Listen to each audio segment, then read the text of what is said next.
nchi. Chochote unachokosa unampigia tu, unamwambia tu Mungu na upaji. Ndiposa akasema ombeeni nanyi mtapata, ibisheni nanyi mtafunguliwa. Hivyo ndivyo alisema, na maandiko yanasema kwamba sikieni sasa, hamna manake hamtaitisha. Mifupa mikavu siku ya leo nimekuja kuitabiria, ndoa zilizobomoka nimekuja kujitabiria ya kwamba kuna tumaini itaweza kurudiana tena. Kuna tumaini biashara yako ikarejea tena. Kuna tumaini duka yako ikasimama tena. Kuna tumaini utaajiriwa kazi tena.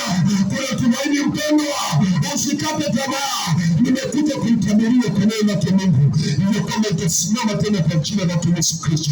Nimekuja kukutabiria kwamba hautakufa, utaishi ukasimulia matendo makuu ya Mungu. Hautakufa. Haleluya.